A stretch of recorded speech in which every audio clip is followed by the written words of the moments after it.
وأضاء للدنيا طريقا مشرقا وهدى من الرحمن يهدينا به للصالحات وللمكارم والتقى. السلام علیکم ورحمۃ اللہ وبرکاتہ. بسم اللہ الرحمن الرحیم. الحمد للہ رب العالمین وأصلی وأسلم علی رسولہ الکریم. اما بعد.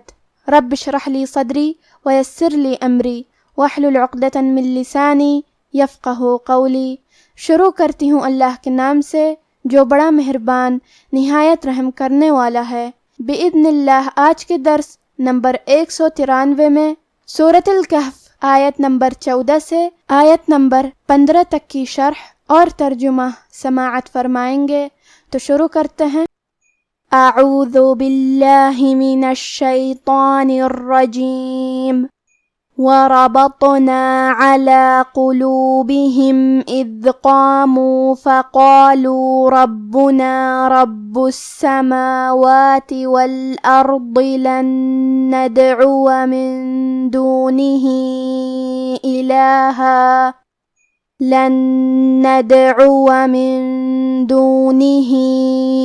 إلها لقد قلنا إذا شططا.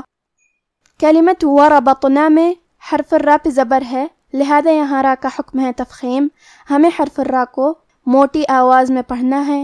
یہاں حرف الطو ہے، تو حروف تفخیم میں سے ہے، تو ہم یہ حرف کو بھاری آواز میں اور منہ پھلا کے پڑھیں گے، اور کیونکہ اس پہ جزم ہے لہذا یہاں تو کا حکم ہے قلقلہ.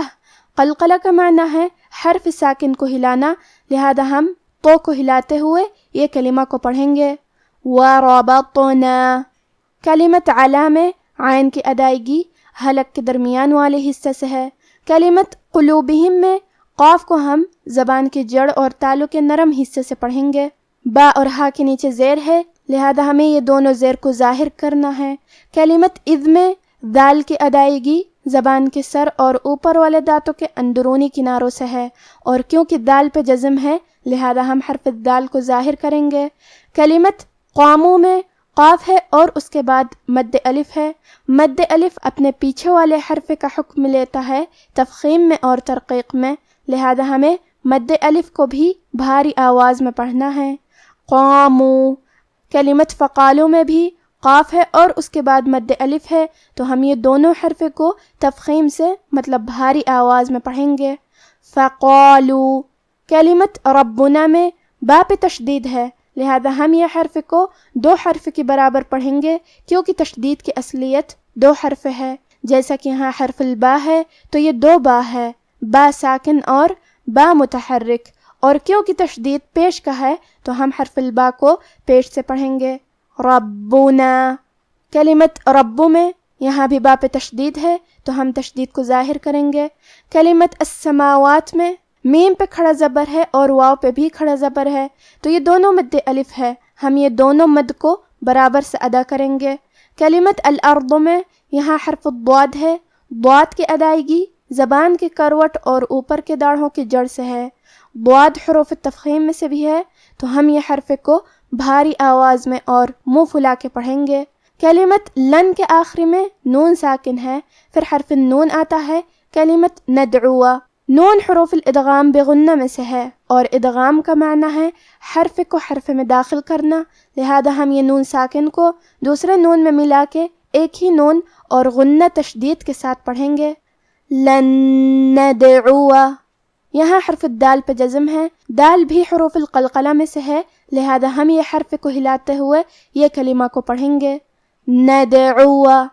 عین پہ پیش ہے اور واو پہ زبر ہے، تو ہم یہ دونوں حرکات کو ظاہر کریں گے. کلمت من کے آخری میں نون ساکن ہے، پھر حرف الدال آتا ہے. کلمت دونہی.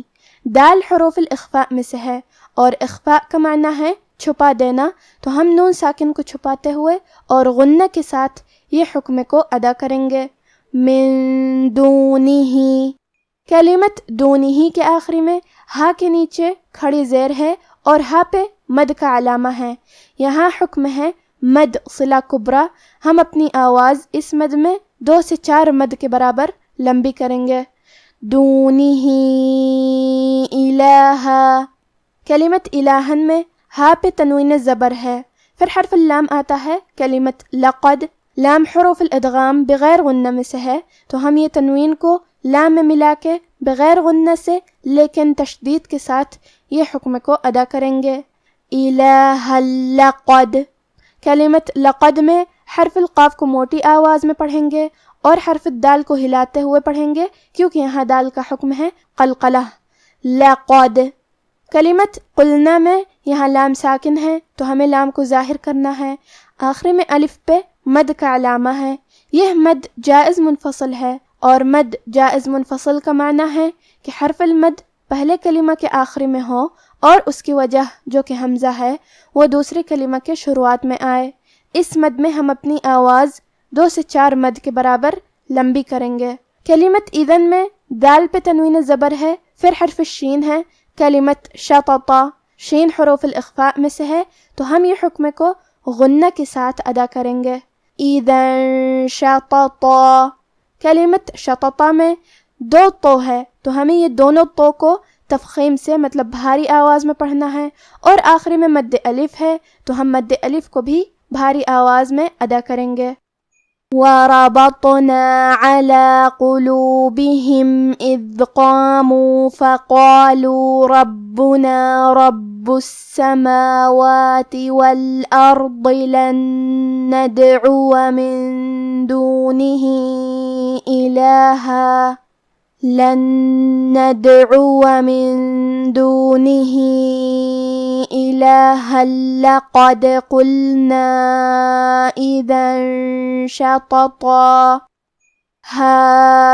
هَٰؤُلَاءِ قَوْمُنَا اتَّخَذُوا مِن دُونِهِ آلِهَةً لَوْلَا يَأْتُونَ عَلَيْهِم بِسُلْطَانٍ بَيِّنٍ فَمَنْ أَظْلَمُ مِمَّنِ افْتَرَى عَلَى اللَّهِ كَذِبًا۔ کلمت ہؤلاء میں ہا پہ کھڑا زبر ہے، یہاں مد الف ہے، لیکن یہ مد جائز منفصل ہے، یہاں ہم اپنی آواز 2 سے 4 مد کے برابر لمبی کریں گے۔ پھر یہاں الف پہ مد کا علامہ ہے۔ یہ مد واجب متصل ہے، اور مد واجب متصل کا معنی ہے کہ حرف المد اور اس کی وجہ جو کہ حمزہ ہے دونوں ایک ہی کلمہ میں ہوں۔ اس مد میں ہم اپنی آواز 4 مد کے برابر لمبی کریں گے۔ کلمت قومنا میں میم پہ پیش ہے، لہذا ہمیں میم کو پیش سے پڑھنا ہے۔ کلمت اتخذو کی شروعات میں الف ہے، لیکن یہ حمزۃ وصل ہے، ہم حمزہ کو ظاہر نہیں کریں گے۔ کلمت قومنا کے بعد حرف تا کو پڑھیں گے، تا پہ تشدید ہے، لہذا ہمیں یہ حرف کو 2 حرف کے برابر پڑھنا ہے۔ خا کی ادائیگی حلق کے اوپر والے حصے سے ہے، خا حروف تفخیم میں سے بھی ہے، تو ہم یہ حرف کو بھاری آواز میں پڑھیں گے۔ کلمت من دونہ، یہاں حکم الاخفاء ہے، تو ہم یہ حکم کو غنہ کے ساتھ ادا کریں گے۔ کلمت آلہہ، اس کلمہ پہ رکیں گے تو تا پہ ہا سے رکیں گے، لیکن یہ کلمہ کو پوری آیت کے ساتھ ملا کے پڑھے تو کیونکہ اس پہ تنوین زبر ہے، پھر حرف اللام ہے۔ کلمت لو، تو یہاں حکم ہے ادغام بغیر غنہ، لہذا ہمیں یہ حکم کو بغیر غنہ سے لیکن تشدید کے ساتھ ادا کرنا ہے۔ من دونہ آلہۃ لولا۔ کلمت یأتون میں الف پہ جزم ہے، لہذا ہم حمزہ کو ظاہر کریں گے۔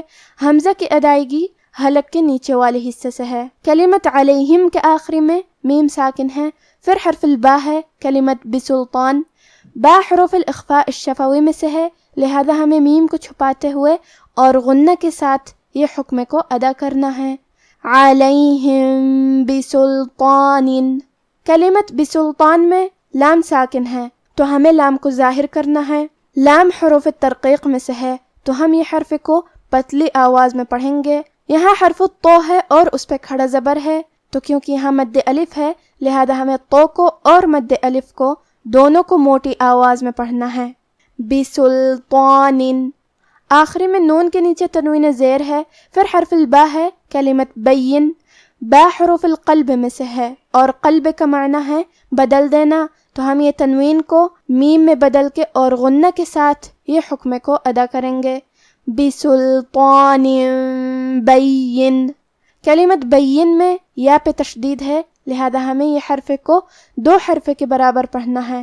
آخری میں نون کے نیچے تنوین زیر ہے، پھر حرف الفاء آتا ہے۔ کلمت فمن، فا حروف الاخفاء میں سے ہے، تو ہم یہ حکم کو غنہ کے ساتھ ادا کریں گے۔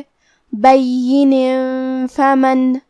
کلمت اظلم میں حرف الضو ہے اور ضو کی ادائیگی زبان کے سر اور اوپر والے دانتوں کے اندرونی کناروں سے ہے۔ ضو حروف تفخیم میں سے بھی ہے، تو ہم یہ حرف کو موٹی آواز میں پڑھیں گے، اور کیونکہ اس پہ جزم ہے لہذا ہمیں ضو کو ظاہر کرنا ہے۔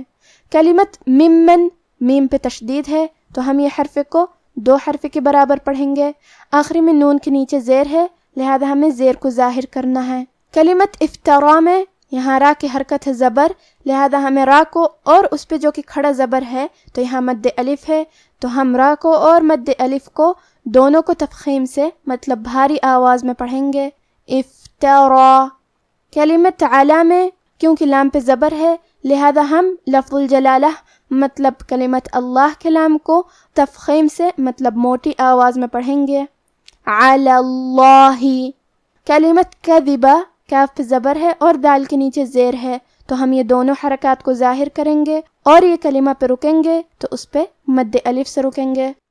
ہؤلاء قوم اتخذوا من دونه آلہہ لولا يأتون عليهم بسلطان بين فمن أظلم ممن افترى على الله كذبا۔ اب آپ ان آیتوں کی تلاوت تجوید کے ساتھ سماعت فرمائیں۔ اعوذ باللہ من الشیطان الرجیم۔ وربطنا على قلوبهم إذ قاموا فقالوا ربنا رب السماوات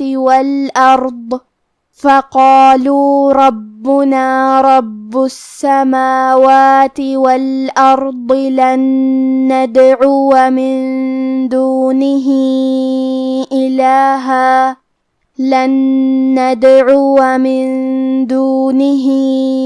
إلها لقد قلنا إذا شططا هؤلاء قوم اتخذوا من دونه آلهة لولا يأتون عليهم بسلطان بين فمن أظلم ممن افترى على الله كذبا۔ اور ان کے دلوں کو مربوط یعنی مضبوط کر دیا، جب وہ اٹھ کھڑے ہوئے تو کہنے لگے کہ ہمارا پروردگار آسمانوں اور زمین کا مالک ہے، ہم اس کے سوا کسی کو معبود سمجھ کر نہ پکاریں گے۔ اگر ایسا کیا تو اس وقت ہم نے بے عقلی کی بات کی۔ ان ہماری قوم کے لوگوں نے اس کے سوا اور معبود بنا رکھے ہیں، بھلا یہ ان کے معبود ہونے پر کوئی کھلی دلیل کیوں نہیں لاتے؟ تو اس سے زیادہ کون ظالم ہے جو اللہ پر جھوٹ باندھے؟ آج کا ہمارا درس یہیں ختم ہوتا ہے۔ سبحان ربک رب العزت عما یصفون وسلام علی المرسلین والحمد للہ رب العالمین، والسلام علیکم ورحمۃ اللہ وبرکاتہ۔